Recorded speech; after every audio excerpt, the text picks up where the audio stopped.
Hello everyone, स्वागत करता हूं आपके अपने यूट्यूब चैनल साइंस क्लासेज में। मैं इसके सोनू सिंह आज आपके लिए लेकर आया हूं 12th class Bihar board Hindi काव्य खंड का चैप्टर नंबर 5, जिसका नाम है कवित और इसके कवि हैं भूषण। दोस्तों, आज इस पाठ से रिलेटेड सभी MVPI ऑब्जेक्टिव क्वेश्चन को देखने वाले हैं जो बार बार बिहार बोर्ड परीक्षा में पूछे जाते हैं। इसलिए वीडियो को बिना स्किप किए हुए वीडियो में लास्ट तक बने रहिएगा।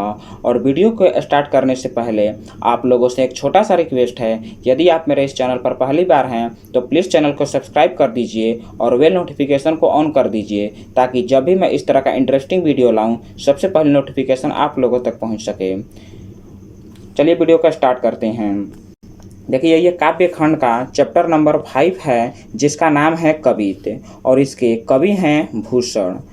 और इनका जन्म हुआ है 1613 ईस्वी को और मृत्यु हुई है 1715 ईस्वी को। नेक्स्ट इनका जीवन परिचय में देख लेते हैं। जीवन परिचय में है, और बता दूं आपको कि इस वीडियो के अंत में एक ऑब्जेक्टिव क्वेश्चन भी पूछूंगा, जिसका आंसर आप लोग हमें कमेंट सेक्शन में दीजिएगा। देखिए, जीवन परिचय में है, कवि के जीवन परिचय देख लेते हैं। कवि हैं इनके, कवि कौन है? भूषण है, यानी कवित पाठ के कवि हैं भूषण। और इनका जन्म हुआ है 1613 ईस्वी को, जन्म हुआ है 1613 ईस्वी को और निधन हुई है 1715 ईस्वी को निधन हुआ है। किनका निधन? देखो, ये जो हुआ है भूषण जी का निधन और जन्म है। भूषण जी का निधन हुआ है 1715 ईस्वी को और जन्म हुआ है 1613 ईस्वी को। उनका जन्म हुआ है तिकवापुर कानपुर उत्तर प्रदेश में हुआ है, तिकवापुर कानपुर उत्तर प्रदेश में। और भूषण के पिताजी का नाम है रत्नाकर त्रिपाठी।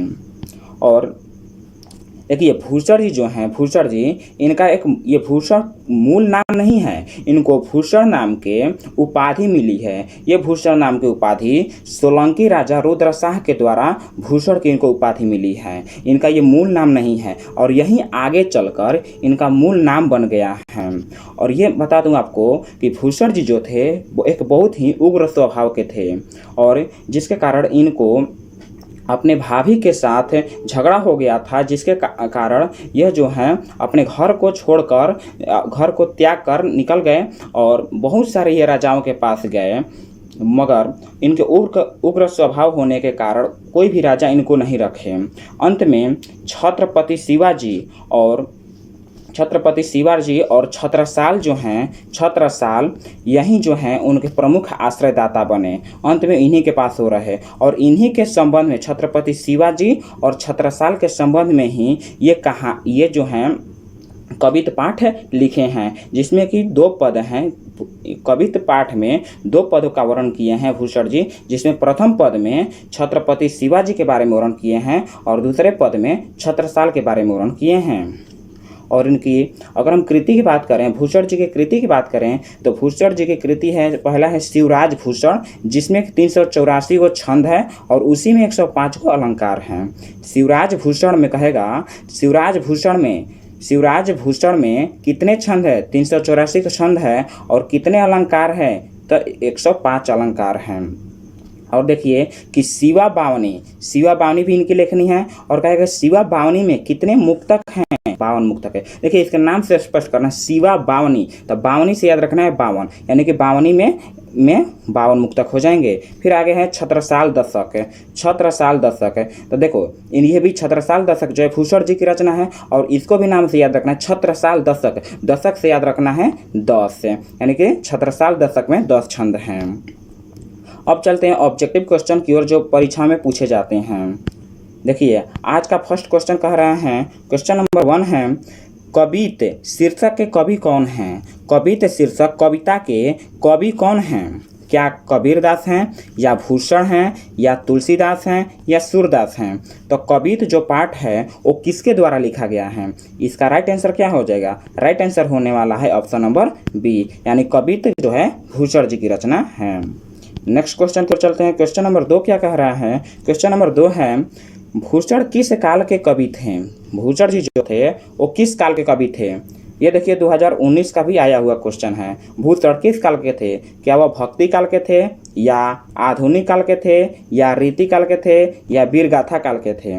भूषण जी जो थे वो किस काल के थे? तो ध्यान दीजिए कि भूषण जी जो थे वो रीति काल के कवि थे। ऑप्शन नंबर सी करेक्ट हो जाएगा। और एक बात आप लोग ध्यान दीजिए कि जितने भी रीतिकाल के कवि हुआ करते हैं वो सभी अपने पदों में श्रृंगार रसों की प्रधानता देते हैं, लेकिन भूषण जी एक ऐसे कवि हैं जो अपने पदों में श्रृंगार रस की प्रधानता न देकर बल्कि वीर रसों की प्रधानता दिए हैं।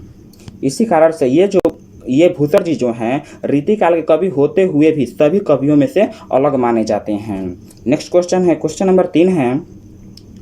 क्वेश्चन नंबर 3 कह रहा है कि भूषण के पिता का क्या नाम था? भूषण के पिता का क्या नाम था? ये अभी जीवन परिचय में देखे हैं, क्या नाम था? रत्नाकर त्रिपाठी या नंदन त्रिपाठी या भृगुनंदन त्रिपाठी या शत्रुघ्न त्रिपाठी? क्या नाम है? तो देखें अभी क्या है, Ratnakar Tripathi. Option number A correct हो जाएगा।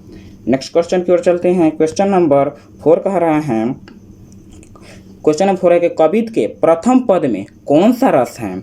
कवित के प्रथम पद में कौन सा रस है? यानी कि कवित जो है किसके द्वारा लिखा गया? भूषण जी के द्वारा लिखा गया है। अभी हम बताएं कि कितने पद हैं? 2 पद हैं। और प्रथम पद में किसके बारे में वर्णन किया गया है? शिवाजी के बारे में वर्णन किया गया है। और शिवाजी के बारे में वर्णन किया है तो प्रथम पद में शिवाजी के वीरता का बारे में वर्णन किया है। किसके बारे में? वीरता के बारे में वर्णन किया है। तो उसमें कौन सा रस है? ऑप्शन दिया है वीर रस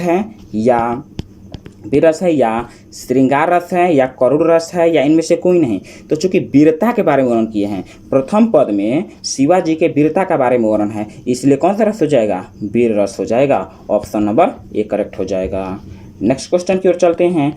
क्वेश्चन नंबर 2 कह रहा है, क्वेश्चन नंबर 2 है कवित के द्वितीय पद में किस रस की अभिव्यंजना है? यानी कवित के द्वितीय पद में, तो द्वितीय पद में किसका वर्णन किया गया? छत्रसाल के बारे में वर्णन किया गया है और छत्रसाल के तलवार के रौद्र रूप का वर्णन किया गया है। यानी कि भूषण जी जो हैं अपने कविता में द्वितीय पद में ये जो हैं छत्रसाल के तलवार के रौद्र रूप का वर्णन किए हैं। तो उसमें कौन सा रस होगा? द्वितीय पद में किस रस की अभिव्यंजना की गई है? चूँकि रौद्र रूप का वर्णन किया है इसलिए रौद्र रस हो जाएगा। देखिए ऑप्शन दिया है क्या? करुण रस या श्रृंगार रस या वीर रस या विभत्स रस।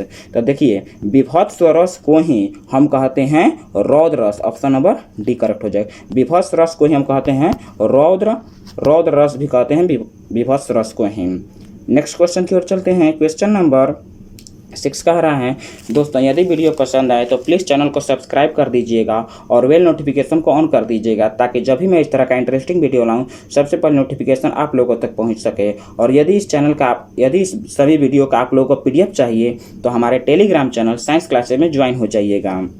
क्वेश्चन नंबर 6 कह रहा है, छत्रसाल की तलवार ने कौन सा रूप धारण कर लिया है? अभी हम बताए हैं ऊपर कि छत्रसाल की तलवार जो है कौन सा रूप धारण कर लिया है? क्या रौद्र रूप या भयंकर रूप या मधुर रूप या इनमें से कोई नहीं?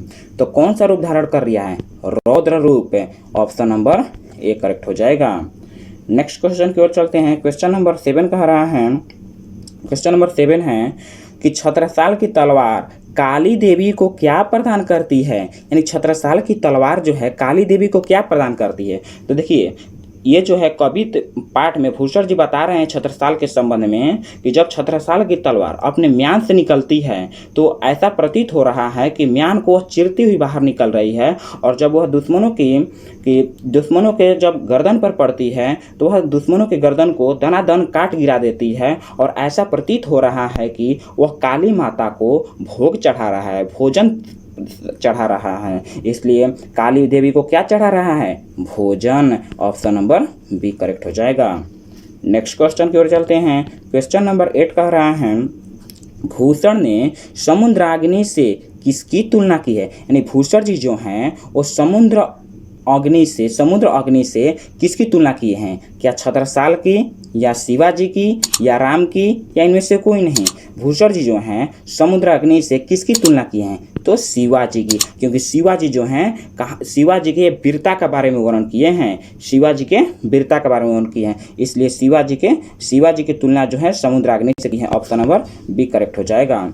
नेक्स्ट क्वेश्चन की ओर चलते हैं। क्वेश्चन नंबर 9 कह रहा है, क्वेश्चन नंबर 9 है, कवि भूषण की उपाधि दी थी। यानी भूषण जी को भूषण की उपाधि किसके द्वारा मिला था? क्या चित्रकूट सोलंकी राजा रुद्र शाह के द्वारा मिला था या भामा शाह के द्वारा या टोडरमल के द्वारा या अकबर के द्वारा मिला था। तो अभी हम जीवन परिचय में देखे हैं कि किसके द्वारा मिला था, चित्रकूट के सोलंकी राजा रुद्र शाह के द्वारा इनको भूषण की उपाधि मिली थी।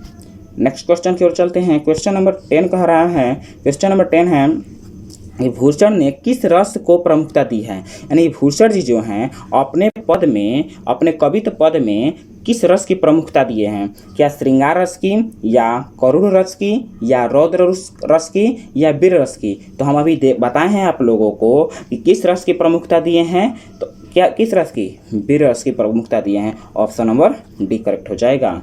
नेक्स्ट क्वेश्चन की ओर चलते हैं। क्वेश्चन नंबर 11 कह रहा है, क्वेश्चन नंबर 11 कि शिवराज भूषण में कितने अलंकारों का निरूपण हुआ है। कितने अलंकार, यानी कि शिवराज भूषण में कुल कितने अलंकार हैं, क्या 110 अलंकार हैं, या 112 हैं, 108 हैं, या 105 है। तो अभी हम जीवन परिचय में सब बताएं कि शिवराज भूषण में कुल कितने अलंकार हैं। अलंकार जो हैं 105 अलंकार है, ऑप्शन नंबर डी। और अगर देखिए 105 अलंकार है, ठीक है। और नेक्स्ट क्वेश्चन फिर चलते हैं।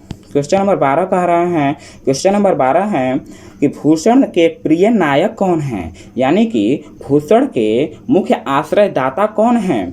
तो क्या छत्रपति शिवाजी और छत्रसाल हैं, या राणा प्रताप और राणा सांगा हैं, या अकबर और मानसिंह हैं, या इनमें से कोई नहीं। तो इसका राइट आंसर क्या हो जाएगा, तो इसका राइट आंसर होने वाला है, इसका राइट आंसर हो जाएगा कि भूषण जी के प्रिय नायक कौन है, यानी कि भूषण जी के मुख्य आश्रयदाता कौन है, छत्रपति शिवाजी और Chhatrasal. Option number A correct हो जाएगा। नेक्स्ट क्वेश्चन की ओर चलते हैं। क्वेश्चन नंबर 13 कह रहा है कि शिवाजी के पुत्र का क्या नाम है। देखिए क्वेश्चन 2020 का आया हुआ है। शिवाजी के पुत्र का क्या नाम है, क्या रुद्र प्रताप नाम है, या साहू जी नाम है, या भानु प्रताप नाम है, या यज्ञसेन नाम है। तो शिवाजी के पुत्र का क्या नाम है, साहू जी। ऑप्शन नंबर बी करेक्ट हो जाएगा। नेक्स्ट क्वेश्चन की ओर चलते हैं। क्वेश्चन नंबर 14 कह रहा है, 14 है कि शिवा बावनी में कितने मुक्तक हैं। शिवा बावनी में कितने मुक्तक हैं, मुक्तक तो किसमें, तो शिवा बावनी। तो नाम से स्पष्ट है कि बावनी मतलब 52, यानी कि शिवा बावनी में कितने मुक्तक, 52 मुक्तक हो जाएंगे 52 मुक्तक। ऑप्शन नंबर सी करेक्ट हो जाएगा। नेक्स्ट क्वेश्चन की ओर चलते हैं। क्वेश्चन नंबर 15 कह रहा है, क्वेश्चन नंबर 15 दिया है और ये आज का लास्ट क्वेश्चन है। इसके बाद आप लोगों को एक ऑब्जेक्टिव क्वेश्चन दूंगा जिसका आंसर आप लोग हमें कमेंट सेक्शन में दीजिएगा। और चैनल यदि वीडियो पसंद आए तो प्लीज़ चैनल को सब्सक्राइब करके ही जाइएगा और बेल नोटिफिकेशन को ऑन कर लीजिएगा और अपने सभी दोस्तों के साथ भी इस वीडियो को शेयर कर दीजिएगा। देखिए क्वेश्चन कह रहा है 15, छत्रसाल दशक में कितने छंद हैं, यानी छत्रसाल दशक में कितने छंद हैं। तो कितने छंद, देखिए दशक से याद रखना कितना, 10, दशक से याद रखना है 10। तो कितना 110 हैं, या 210 हैं, या 310 हैं, या केवल 10 हैं। तो छत्रसाल दशक संख्या बोले हैं 10 याद रखना है, कितना 10। तो छत्रसाल दशक में कितने छंद हो गए, 10 छंद। ऑप्शन नंबर डी करेक्ट हो जाएगा। एक ऑब्जेक्टिव क्वेश्चन आपके घर, आप लोगों को घर के लिए है, होमवर्क है। इसका आंसर आप लोग हमें कमेंट सेक्शन में दीजिएगा कि इसका राइट आंसर क्या होने वाला है। कि शिवा बावनी में किसकी वीरता का बखान है, यानी कि शिवा बावनी में, देखिए ये भी जो है नाम से ही स्पष्ट है। आप लोग सोचकर इसका आप लोग हमको कमेंट सेक्शन में जवाब दीजिएगा कि इसका राइट आंसर क्या होने वाला है। देखिए शिवाजी का, या शिव जी का, या महाराणा प्रताप का, या इनमें से कोई नहीं। इसका राइट आंसर क्या होने वाला है आप लोग हमें कमेंट सेक्शन में दीजिएगा। और वीडियो पसंद है तो प्लीज़ चैनल को सब्सक्राइब कर दीजिएगा। और इस प्रकार के वीडियो हमारे वीडियो के प्लेलिस्ट में सभी प्रकार के वीडियो हैं, आप लोग वहां से सभी वीडियो आसानी से देख सकते हैं। आज के लिए इतना ही, मिलते हैं अगले वीडियो में, तब तक के लिए धन्यवाद।